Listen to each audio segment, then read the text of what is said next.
If you're touching your hair a lot, you might not even realize that it is a way of self-soothing if you're experiencing a lot of stress in your life. I started doing this a lot at work to the point where I would have my hands in my hair and I wouldn't be able to finish typing an email because my fingers were so busy parting and smoothing down flyaways. Today I'm going to talk about 3 things that helped me stop touching my hair, and one thing that I tried which didn't work for me. Might work for you, but I'm sharing my personal experience where it did not work for me. Number 1. I read a great book called Overcoming Body-Focused Repetitive Behaviors. After I read it through, I thought it was super helpful. It described what was happening, why, and gave a bunch of tips on how to overcome body-focused repetitive behaviors like skin picking, hair touching, and hair pulling. Reading it through end to end, they do recommend tracking the behavior, figuring out what in your environment allows you to do it more, and also general ways you can just figure out what is the sensation you're getting from touching your hair and then how to achieve that in other ways. So I thought this was really informative and I had a lot more understanding of what was going on. I didn't actually implement a lot of the changes. It wasn't until I started working with therapists that I started identifying what in my environment was making me touch my hair more frequently. Number 2. Finding a therapist that had actually worked with people who touched their hair before. The questions that I asked my therapist was, how long did it take you to work with your last client and help them overcome hair touching? To which that was a great way to assess. 1, have they worked with somebody? And 2, were they successful at it? And what kind of tools and skills did they teach that person? So first step was tracking how often I was doing it and what were my feelings and what were the circumstances. I used this app called TrickStop. TrickStop, for those of you who haven't used it before, is an app where you open it up and you can write down if it was an urge or pulling, what time you felt the urge, and also what your feelings were before and after the incident. Once I started tracking this, at the time you could export the report and send it to somebody. So I was seeing a therapist at this time, so it was really easy for me to share the report. From therapy and from tracking, I realized that I was more likely to touch and retouch my hair when it was feeling gross and not put together.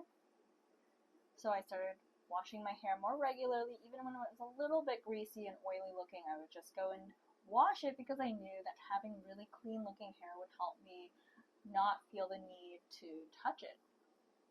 The second was whenever I was making decisions, and I make a lot of decisions at work, I would resort to hair touching as a way to help me manage the stress of making many decisions, especially if they were decisions that I felt like had high stakes. Even in meetings or making some kind of discussion, if the meeting was feeling really awkward, I would go to touching my hair as well. So what helped me there was when I felt myself touching my hair, I would just walk away from my desk and take a little bit of a break, whether that was taking a walk outside or it was just getting up and grabbing a glass of water. We worked on skills to make decisions. When I was making a decision, I would make it based on probability. What is the likelihood that I'm going to have a good time if I buy a flight to Iceland on a Friday versus a Saturday? What's the likelihood that I'll come to the trip feeling good and refreshed from the flight? So a lot of that was just probabilistic thinking. It's hard for me to predict what I'm going to feel or what's going to happen. So rather than doing that, instead I just went back to super basic pro-con list. So she gave me a template to do pro-con, and I would just make decisions easier for myself. For example, I'm planning a trip to Iceland, and instead of looking at all the hostels that I could go comparing Airbnb hostel versus hotel, I just decided I'm going to do the easy thing, book a hostel, look at the top 3 hostels on Hostel World, read a page of reviews, and then pick the one that had a high rating, decent reviews, nothing jumped out as a red flag, and stop there. Don't compare more options on Airbnb. Don't compare whether or not it would be cheaper to get a hotel. Just make the decision easier on me so that I can make those decisions faster, and then I don't resort to touching my hair because I'm weighing all these different options. Number 4, something that did not work for me.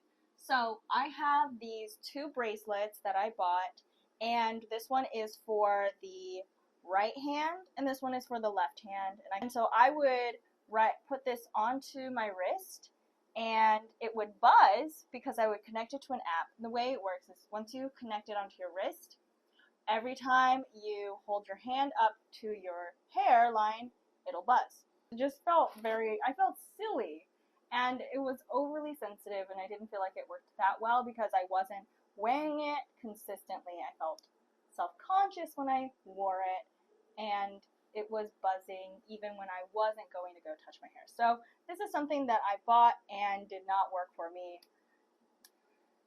I think I spent, $100 or something on this. This is the same reason why having a rubber band on my hand is something that I also did not do. I know that you can snap the rubber band whenever you go and touch your hair. I also didn't do it because it felt silly to have rubber bands on my hand. Hair touching is a habit, and just like any habit, you can get rid of it through habit reversal. The same way that you would stop biting your nails and picking your nose. Those are all things that work for me, and if any of these tips worked for you, let me know in the comments below. Thanks for watching.